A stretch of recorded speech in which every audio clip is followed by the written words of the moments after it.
우리가 인생길을 걷다 보면 콧노래가 절로 나오는 화창한 날만 있는 게 아닙니다. 때로는 햇빛 한 점 새어 나오지 않아 눈앞이 캄캄해지는 음산한 날도 있습니다. 이런 음산한 날을 위기의 순간이라고 칩시다. 어떤 경우에는 생존과 직결될 만큼 중대한 위기일 수도 있습니다. 보통 위기 앞에서 사람들이 보이는 반응이 있습니다. 예를 들면 낙심이나 좌절과 같은 부정적인 반응입니다. 그 끝은, 마지막은 자포자기입니다. 반면에 인내나 도전과 같은 긍정적인 반응도 있습니다. 비록 위기이지만 최선을 다해 돌파하려고 몸부림을 치는 것입니다. 물론 100%라고 보장은 못하지만 한 줄기 소망의 빛이 비칩니다. 오늘 본문에도 심각한 위기가 등장합니다. 유다에게 닥친 국가적인 위기입니다. 왕과 백성들은 이 위기를 어떻게 헤쳐나갈 수 있을까요? 본문 2절을 보면 유다의 왕인 여호사밧에게 급보가 날아듭니다. 큰 무리가 바다 저쪽 아람에서 왕을 치러 온다는 배드뉴스, 나쁜 소식입니다. 그들은 모압과 암몬의 연합군입니다. 이 적의 대군이 집결한 장소는 하사손 다말, 곧 엔게디입니다. 이곳은 예루살렘 동남쪽 56km 지점인 사해 서쪽 해변가입니다. 살기 등등한 적들이 예루살렘에 들이닥치는 것은 시간 문제입니다. 여호사밧과 유다의 절체절명의 위기가 찾아온 것입니다. 그러나 여호사밧과 유다 백성들은 이 위기를 너끈히 극복합니다. 위기 속에서 패배가 아니라 승리를 맛본 것입니다. 그들이 오늘 우리를 향해 온 몸으로 외치는 생생한 소리가 있습니다. 오늘 설교의 제목, 위기라 쓰고 기회라 읽는다. 위기라 쓰고 기회라 읽는다. 우리도 그들처럼 위기가 기회로 바뀌는 그 체험을 할 수 있다면 좋겠지요. 그렇죠? 네, 위기가 오히려 전화위복이란 새로운 기회로 변할 수 있습니다. 여기에 그 두 가지 비결이 있습니다. 오늘 본문 두 파트로 나눠서 살펴볼 텐데 저를 따라 하시겠습니다. 첫째, 믿음을 기도로 표현하라. 오늘 본문의 총 주제는 믿음인데, 믿음은 내가 믿음이 있다 입으로 백날 떠들어도 소용없고 표현을 그 밖으로 표현을 해야 되는데 그 첫째 방법이 기도라. 믿음은 반드시 기도로 표현되어야 한다는 거예요. 먼저 본문 3절에 여호사밧의 반응이 나옵니다. 여호사밧이 판단할 때 국가의 존망이 걸린 위태로운 상황입니다. 그도 왕이기 이전에 우리와 똑같은 연약한 인간인지라 두려워하지 않을 수 없습니다. 그럼에도 불구하고 그는 여호와께로 낯을 향하여 간구합니다. 온 유다 백성에게 금식하라 공포합니다. 이것은 하나님의 긍휼을 구하는 행동입니다. 그가 위기 앞에서 선택할 수 있는 최선의 반응입니다.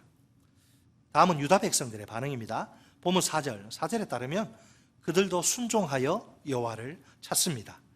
특히 본문 3절로 4절에는 찾았다는 히브리어 단어가 3번씩이나 반복됩니다. 우리말로는 어떻게 되어 있냐면 간구하고, 그 다음에 구하려, 그 다음에 간구하더라 이렇게 번역된 단어입니다. 왕과 백성들이 한 마음과 한 뜻이 되어 여호와를 전적으로 신뢰하며 기도한 겁니다. 사실 믿음의 지도자, 경건한 믿음의 지도자 한 사람의 역할이 얼마나 중요한지 모릅니다. 여호사밧과 같은 훌륭한 지도자는 위기의 상황에서 백성들을 하나님께로 인도합니다. 그들이 하나님을 전심으로 찾고 구하도록 만드는 것이지요. 반면에 여로보암이나 아합과 같은 악한 지도자는 백성들을 범죄의 자리로 이끕니다. 너무나 대조적인 리더십이죠. 그 결과 역시 완전히 극과 극입니다. 탁월한 리더십을 통해서는 구원이, 잘못된 리더십을 통해서는 심판이 임합니다. 우리가 주의 깊게 살펴보아야 할 것은 여호사밧의 기도예요. 본문 5절로 12절에 기록된 그 여호사밧의 긴 기도에는 초점이 있습니다. 언약의 하나님이 그분의 약속대로 자기들이 사는 이 땅을 보존해 달라는 것이지요. 본문 6절에 우리 조상들의 하나님 여호와란 호칭을 보세요. 하나님은 이스라엘과 언약을 맺으신 왕입니다. 이스라엘은 그분의 언약 백성입니다. 본문 7절에 의하면 유다 백성들이 거주하는 땅은 아주 특별한 곳입니다. 이 땅은 하나님이 그들, 즉 아브라함의 자손 이스라엘에게 영원히 주신 삶의 터전입니다. 가나안 주민들을 그들 앞에서 쫓아내심으로써 말입니다. 본문 8절을 보면 유다 백성들은 이 땅에 주의 이름을 위하여 한 성소를 건축합니다. 본문 9절에 따르면 하나님은 자기 백성이 이곳에서 부르짖어 기도할 때 들으시고 구원하실 것을 친히 약속하십니다. 본문 10절에 의하면 옛적에 이스라엘이 출애굽 후 광야를 지날 때 하나님은 암몬, 모압, 에돔인들이 이스라엘의 형제임을 상기시키십니다. 그 족속들과 땅을 진멸하지 말라고 하십니다. 그래서 이스라엘은 그 하나님의 명령대로 그 족속들을 떠나고 멸하지 않습니다. 그 족속들이 살아남게 되겠지요. 그것은 순전히 일방적인 하나님의 은혜 때문입니다. 그런데 지금 이스라엘의 눈앞에 펼쳐진 현실은 어떻습니까? 본문 11절을 보면 그 족속들이 하나님이 이스라엘에게 주신 땅에 침입합니다. 이스라엘을 죽이고 그 기업을, 산업을 빼앗으려고 합니다. 그러자 여호사밧은 하나님이 그 족속들의 악행을 심판하시기를 촉구합니다. 은혜를 원수로 갚는 그들에게 어울리는 것은 하나님의 보복입니다. 무엇보다 여호사밧의 기도에는 한 가지 중요한 특징이 있습니다. 그가 오직 구원의 하나님만 바라보고 그분의 도우심을 겸손히 간절히 구하지 않습니까? 그러니까 그의 기도의 특징은 믿음입니다. 믿음. 그의 믿음이 기도란 행동을 통해서 표현된 것이지요. 이 믿음의 구체적인 내용이 무엇입니까? 하나님과 그분의 약속 두 가지예요. 첫째로 여호사밧은 하나님을 믿는데 어떻게 믿느냐? 하나님이 어떤 분인지 정확히 알고 믿는 가운데서 기도합니다. 본문 6절 말씀입니다. 이르되 우리 조상들의 하나님 여호와여 주는 하늘에서 하나님이 아니시니까 이방 사람들의 모든 나라를 다스리지 아니하시나이까 주의 손에 권세와 능력이 있사오니 능히 주와 맞설 사람이 없나이다. 아멘. 자, 하나님이 어떤 분이라고요? 하나님은 하늘에 계신 온 우주의 통치자, 절대 통치자입니다. 또한 땅의 모든 이방 나라를 다스리시는 왕입니다. 이 높으시고 위대하신 하나님이 그 손에 권세와 능력을 쥐고 계십니다. 우리가 상상조차 할 수 없는 어마어마한 권세와 능력입니다. 그러니 그분과 감히 맞설 자는 아무도 없습니다. 아무리 위기 상황이라 해도 하나님이 도와주시면 끝, 상황 종료입니다. 여호사밧과 유다 백성들이 이 무서운 위기에서 탈출하는 길은 딱 하나뿐이에요. 하나님께 매달려 기도하는 것입니다. 그들이 하나님께 간절히 부르짖어 기도할 때 역사가 일어납니다. 그 기도를 들으시는 하나님이 엄청난 권세와 능력으로 개입하시기 때문입니다. 기세 등등한 적의 대군일지라도 종이 호랑이 신세로 전락하고야 맙니다. 적들에게는 돌이킬 수 없는 비참한 운명이 주어질 따름입니다. 피눈물을 흘리며 쓰디쓴 패배의 잔을 벌컥벌컥 들이키게 되는 겁니다. 둘째, 여호사밧이 하나님만 믿은 게 아니고 또 뭘 믿어요? 여호사밧은 하나님의 약속을 굳게, 하나님의 말씀을 굳게 붙들고 기도합니다. 그가 붙든 약속이 무엇입니까? 본문 9절, 우리 같이 9절 읽겠습니다. 시작. 만일 재앙이나 난리나 견책이나 전염병이나 기근이 우리에게 임하면 주의 이름이 이 성전에 있으니 우리가 이 성전 앞과 주 앞에 서서 이 환난 가운데에서 주께 부르짖은 즉 들으시고 구원하시리라 하였나이다. 아멘. 재앙이나 난리나 견책이나 전염병이나 기근, 누구에게나 위기입니다. 이런 위기가 하나님을 잘 믿고 섬기는 하나님의 백성들에게도 임할 수 있습니다. 우리식으로 표현하면 질병이나 사고나 실직이나 파산이라 할 수 있습니다. 그때 하나님의 백성이 선택할 수 있는 가장 좋은 반응은 무엇일까요? 인간적인 수단이나 방법이 아니라 오직 기도입니다. 정확히 말하면 약속을 붙들고 믿음으로 드리는 기도입니다. 우리가 부르짖어 기도할 때 하나님이 들으시고 구원하시리란 약속 말입니다. 간절함과 절박함이 깊이 담겨있는 믿음의 기도라고 할 수 있습니다. 이상하게 들릴 수도 있겠지만 하나님 한 분만 끝까지 붙들고 늘어지는 거예요. 마치 야복강가에서 야곱이 천사와 이렇게 씨름한 것처럼 말입니다. 당신이 내게 축복하지 아니하면 가게 하지 아니하겠나이다. 여호사밧은 기도를 통해 그의 믿음을 이렇게 표현합니다. 본문 12절 하반절 말씀입니다. 우리를 치러 오는 이 큰 무리를 우리가 대적할 능력이 없고 어떻게 할 줄도 알지 못하옵고 오직 주만 바라보나이다 하고, 오직 누구만 바라봐요? 주만, 오직 주만 바라보나이다. 여호사밧은 솔직하게 자신의 연약함과 무지함을 고백합니다. 안타깝지만 여호사밧과 백성은 이 큰 무리를 대적할 능력이 없습니다. 적에게 맞서서 무엇을 어떻게 해야 할지 도통 모릅니다. 그들이 할 수 있는 일은 딱 하나밖에 없습니다. 오직 하나님만 바라보는 것입니다. 과연 하나님은 여호사밧의 기도에 어떻게 반응하실까요? 본문 14절로 17절은 우리에게 하나님의 응답을 소개합니다. 본문 14절에 따르면 여호와의 영이 레위 사람 야하시엘에게 임하십니다. 그는 회중 많은 사람들 중에서 하나님이 선택하신 한 사람입니다. 선택의 목적은 여호사밧과 유다 백성들에게 그분의 뜻을 전달하시는 것입니다. 본문 15절로 17절에 가면 이제 야하시엘이 드디어 야하시엘이 하나님의 말씀을, 그가 받은 하나님의 말씀을 선포합니다.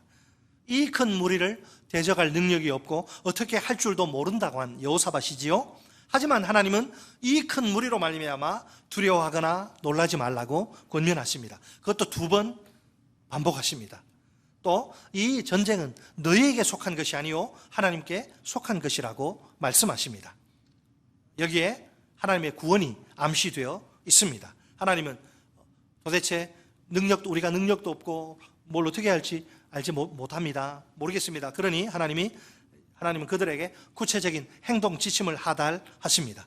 그들은 무조건 적군들에게로 내려가야 합니다. 그러면 적군들을 만나게 될 텐데 이 전쟁에는 그들이 싸울 것이 없습니다. 그러니까 적군을 만난다 해도 두려워하거나 놀랄 필요가 전혀 없습니다. 그들에게는 그들을 위해, 그들을 대신해 적군들과 싸워줄 살아계신 하나님이 계십니다. 하나님이 계신 거예요. 그들이 해야 할 일은 오와 열을 맞추고 대열을 이루고 서서 전쟁을 구경하는 것입니다. 하나님이 구원하시는 광경을 가만히 지켜보는 것입니다. 유다 백성이 할 일은 단 하나, 예전에 저 홍해 앞에서 이스라엘 백성들처럼 서서 여호와께서 구원하시는 것을 보는 것뿐입니다. 불편한 진실이지만 우리도 위기의 상황 앞에 설 수 있습니다. 그때는 내 자신이 얼마나 초라하고 작아 보이는지 모릅니다. 그럴지라도 우리에게는 두려워하거나 놀라지 않을 확실한 이유가 있습니다. 그 상황 속에서도 하나님이 변함없이 우리와 함께 하시기 때문입니다. 그 엄청난 능력으로 우리를 구원하시기 때문입니다. 하나님이 우리와 함께 하시지 않는 상황 생각할 수 있을까요? 힌트는 예수님이 승천하시기 직전에 제자들에게 최후로 남기신 말씀입니다. 우리 잘 아는 말씀, 마태복음 28장 20절 하반절 말씀입니다. 볼지어다 내가 세상 끝날까지 너희와 항상 함께 있으리라 하시니라. 아멘. 세상 끝날까지 우리와 항상 함께 하시는 주님입니다. 그래서 그분의 이름은 임마누엘입니다. 억지로 마지못해 우리와 함께 하시는 게 아닙니다. 기꺼이 자원하는 마음으로 우리와 함께 하시는 겁니다. 우리가 부모로서 자녀를 키우다 보면 속 썩을 일이 참 많지요. 솔직히 아무리 자식이라 해도 어떤 때는 꼴보기 싫지 않습니까? 아이고 목사님 그런 말 마십시오. 내 자식들은 안 그래요. 내 자식들은 다 효녀 효자라서 그런 일 없어요. 이렇게 호언장담하실 분 우리 중에 얼마나 될까요? 그런 분이. 하나님과 그 자녀인 우리 관계도 마찬가지예요. 우리는 하나님의 자녀들입니다. 그렇다 해도 우리가 하나님의 눈에 언제나 예쁘게 보이는 거 아니지 않습니까? 부끄럽게도 여러 가지 허물과 죄악으로 하나님의 마음을 막 핥히고 상처기를 내고 마음을 쓰리게 하고 아프게 할 때가 많으니까요. 그러나 이렇게 못난 자식들인 우리를 하나님은 꼴보기 싫다고 하시지 않습니다. 그 대신 자식 노릇 제대로 못한 흠 많은 우리를 끝까지 품으십니다. 도대체 그 이유가 무엇일까요? 그것은 아버지 가슴 속에서 여전히 활활 불타오르는 강한 사랑 때문입니다. 그 사랑 때문에 평생을 부부가 살다가 이혼해야 되나 말아야 되나 막 너무 싸워가지고 그러다가 결국은 이혼 못하고 돌아서면서 부인이 하는 말 있잖아요. 여러분 아시죠? 그놈의 정 때문에, 그놈의 정 때문에. 우리 하나님은 그 사랑 때문에. 자, 우리 다 같이 말씀 한 구절 보겠습니다. 호세아서 11장. 오늘 본문 책갈피에 놓으시고, 1부 때는 안 읽었는데 이게 읽는 게 좋겠어요. 같이. 호세아 11장 8절.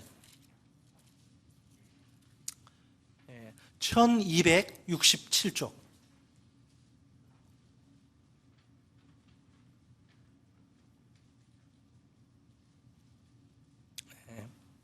호세아서 11장 8절 1267쪽 시작. 에브라임이여 내가 어찌 너를 놓겠느냐, 이스라엘이여 내가 어찌 너를 버리겠느냐, 내가 어찌 너를 아드마같이 놓겠느냐, 어찌 너를 스보임같이 두겠느냐. 내 마음이 내 속에서 돌이켜 나의 긍휼이 온전히 불붙듯 하도다. 아멘. 지금 이게 좋은 상황에서 주시는 말씀은 아닙니다. 여러분 여기 아드마 스보임 어떤 곳이냐면 옛날에 소돔과 고모라와 같이 처참하게 멸망당한 죄악의 성읍들이에요.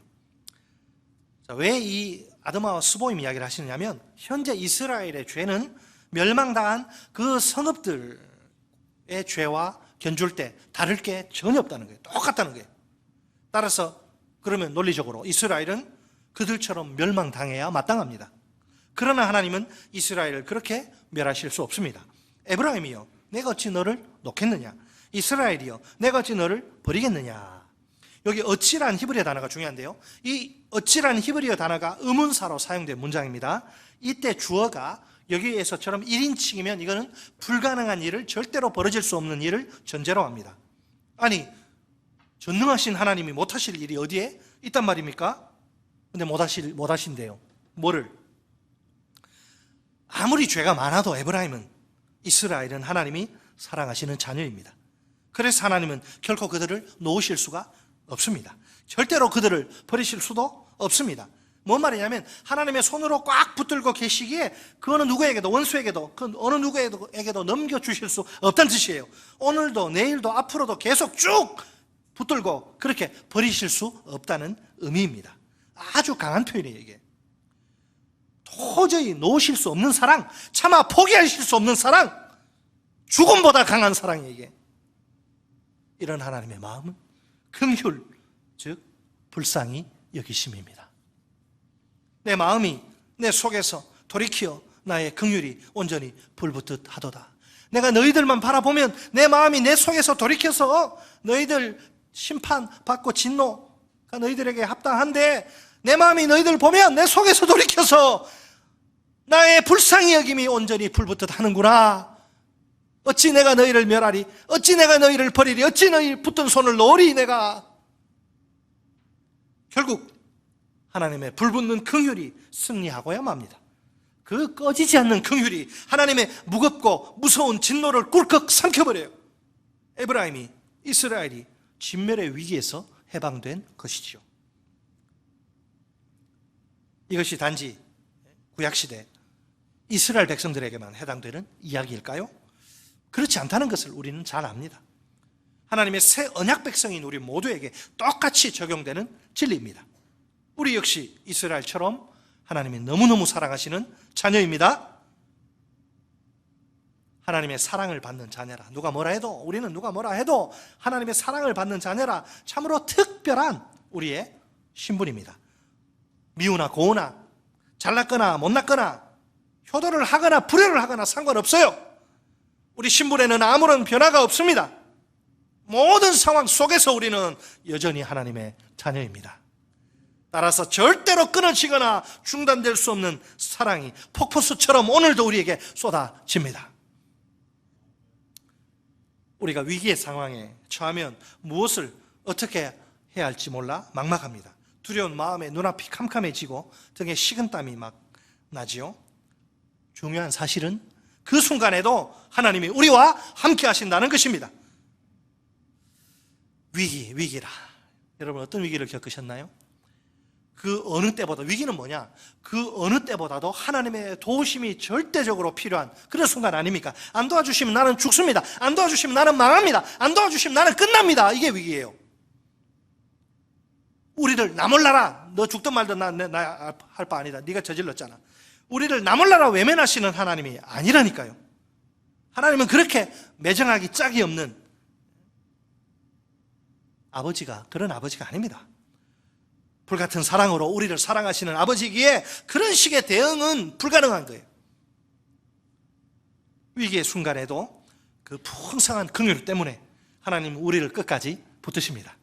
그 불붙는 사랑으로 말미암아 하나님은 우리에게 위기 탈출의 기회를 주십니다. 여기에 우리가 모든 위기에서 벗어나는 비결이 있습니다. 그 비결은 오직 하나님만 바라보고 간절히 기도하는 것입니다. 우리가 그렇게 전심으로 믿음으로 기도할 때 하나님이 틀림없이 역사하십니다. 우리를 그 위기 가운데서 반드시 건져 주십니다. 따라서 아무리 혹독한 위기 상황이라 해도 거기서 너끈히 탈출할 수 있습니다. 그렇다면 위기는 또 다른 기회입니다. 하나님의 능력을 어마무시한 어마어마한 능력을 체험할 절호의 기회 말입니다. 그래서 우리가 위기라 쓰고 기회라 읽을 수 있습니다. 기도야말로 하늘의 능력이 부어지는 대로 큰 길이에요. 위기가 기회로 변하는 은혜의 도구입니다. 그렇다 해도 기도는 아무나 하는 것이 아닙니다. 믿음이 있는 자만이 할 수 있는 게 바로 기도예요. 따라서 하십니다. 둘째, 믿음을 순종으로 표현하라. 오늘 주제는 믿음이고, 믿음은 반드시 삶으로 드러나야 되는데 어떻게 표현할 것이냐. 첫째는 기도로 표현해라. 둘째는 순종으로 표현하라. 자, 이제 우리 다시 역대하 본문으로 오셔서 하나님의 응답에 대해 유다 백성들이 화답, 주거니 받거니 하잖아요. 하나님의 응답에 대해서 또 유다 백성들이 이번에는 화답할 차례입니다. 본문 18절로 19절은 그 화답을 우리에게 소개합니다. 절체절명의 위기에서 벌벌 떨던 그들이 아닙니까? 이런 그들에게 하나님이 구원을 약속하신 것이지요. 여호사밧과 온 유다 백성에게 최고의 응답이 주어진 상황입니다. 말로 정확히 표현하기 어려울 정도로 감격적인 그런 순간입니다. 그들이 어떻게 행동합니까? 한 마음 한 뜻으로 여호와 앞에 엎드려 경배합니다. 이것은 감사와 결단의 표현입니다. 무엇에 대한 감사? 구원에 대한 감사. 무슨 결단 표현? 순종에 대한 결단. 구원에 대한 감사요, 순종에 대한 결단입니다. 드디어 이제 여호와의 전쟁이 시작됩니다. 여호와가 그들을 위해 그들을 대신해 친히 싸우시는 전쟁 말입니다. 우선 본문 20절을 보면 백성들이 아침에 일찍이, 우리 새벽기도 일찍 나와 기도하시잖아요. 백성들이 아침에 일찍 일어나서 전쟁터로 나아갑니다. 이때 여호사밧이 일어서서 백성들에게 승리의 확신을 심어줍니다. 이건 끝난 게임이다. 이건 우리가 질 수 없는 게임이다. 우리 반드시 이길 것이다. 자, 그가 판단할 때 승리의 비결이 뭐예요? 다른 데 있지 않습니다. 그들은 하나님 여호와를 신뢰해야 합니다. 그러면 견고히 설 것입니다. 또한 그들은 하나님이 보내시고 하나님이 세우신 여호와의 선지자들, 주의 종들을 신뢰해야 합니다. 그러면 형통할 것입니다. 본문 21절에 따르면 여호사밧은 찬양대, 노래하는 자들을 택하여 레위인들 택해서 거룩한 예복을 입힙니다. 그런 다음 군대 앞에 배치시키고 군대 앞에서 행진하며 여호와를 찬송하게 합니다. 그 찬송의 내용이 무엇입니까? 여호와께 감사하세, 그의 인자하심이 영원하도다. 우리 같이 한번 해볼까요? 여호와께 감사하세, 그의 인자하심이 영원하도다. 아멘. 우리 하나님은 그 영원한 인자하심으로 자신의 백성들, 우리를 돌보시는 분입니다. 하나님의 인자하심은 과거와 현재와 미래를 관통해서 꿰뚫고 변함없이 흐릅니다. 어떤 경우에라도 중단되거나 멈추거나 고장나는 법이 없어요. 이 전쟁에서도 하나님은 그들을 돌보셔서 승리를 안겨다 주실 것입니다. 따라서 그들은 하나님께 승리를 주실 하나님께 감사해야 마땅합니다. 자, 상식선에서 한번 이 상황을 생각해 봅시다. 적군들이나 유다 백성들이나 어느 편도 마음을 놓기에는 아직 이릅니다. 정식으로 전쟁이 지금 시작되지도 않은 상황이니까요. 자칫 샴페인을 너무 일찍 터뜨렸다가 개망신을 당하면 곤란하겠지요. 전쟁의 승패는 누구도 예측하기 어렵습니다. 노자에 나오는 구절로 이야기하자면 장단상교가 아닙니까? 길고 짧은 것은 대봐야 아는 법입니다. 그런데 여호사밧과 유다 백성들을 보니까 아주 상식 밖의 행동을 합니다. 이미 승리를 맛본 것처럼 거기 취해서 그냥 노래하는 사람들이 감사의 찬송을 부르다니요. 인간적인 생각으로는 도무지 이해할 수 없는 행동입니다. 어리석어 보이고 무모해 보이기까지 합니다. 적들이 전투태세를 갖추고 지금 죽이려고 막 돌진해오는 급박한 상황입니다. 당연히 이 적군과 효과적으로 맞서 싸울 수 있도록 대비해야 하지 않습니까? 방어용 무기와 공격용 무기를 이제 갖춘 채 적군을 맞이해야 하겠지요. 아니, 무기가 아니라 노래하는 자들을 앞세우고 적군을 향해 나아가다니요. 지금 이게 무슨 병정놀이 이게 장난입니까? 이게 모의 전쟁입니까? 아이들이 재미삼아 즐기는 병정놀이, 전쟁놀이가 아니지 않습니까? 창과 칼이 부딪히고 화살이 빗발치는 살벌한 실전. 누구나 인정사정 볼 것 없어요. 내가 살기 위해서는 반드시 너를 죽여야만 합니다. 여러분, 절대로 두 번 다시 전쟁이 대한민국에 일어나면 안 돼요. 전쟁은 절대 안 됩니다. 전쟁터는 휴머니즘, 인간성이 완전히 말살되는 뼈아픈 비극의 현장입니다. 피비린내가 진동하는 처참한 전쟁터에서 여러분, 노래가 무슨 소용이란 말입니까? 누가 보더라도 전쟁을 포기하지 않은 이상, 실성하지 않은 이상 취할 수 없는 행동입니다. 아무리 생각해봐도 이 사람들 지금 전쟁터에 싸우러 나온 사람들 같지가 않아요. 솔직히 말해 신앙적인 눈으로만, 영적으로만 이해할 수 있는 행동입니다. 여호사밧과 그의 백성들은 오직 하나님의 약속의 말씀만 믿고 너희들 승리할 거야, 너희는 싸울 게 없어, 내가 싸워줄게, 그 약속만 믿고 나아갈 뿐입니다. 이처럼 그들의 믿음은 순종이라는 행동으로 표현됩니다. 본문 17절 말씀 우리 같이 읽겠습니다. 17절 시작. 이 전쟁에는 너희가 싸울 것이 없나니 대열을 이루고 서서 너희와 함께한 여호와가 구원하는 것을 보라. 유다와 예루살렘아, 너희는 두려워하지 말며 놀라지 말고 내일 그들을 맞서 나가라. 여호와가 너희와 함께 하리라 하셨느니라. 아멘. 분명히 말합니다. 말씀하십니다. 이 전쟁에는 유다가 싸울 것이 없다. 가만히 있어. 너희들은 그냥 가만히 있어. 하나님이 말씀하십니다.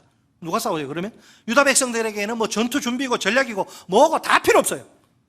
그들이 할 유일한 일은 말씀대로 대열을 이루고 서서 그냥 나가서 여호와의 구원을 보는 것입니다.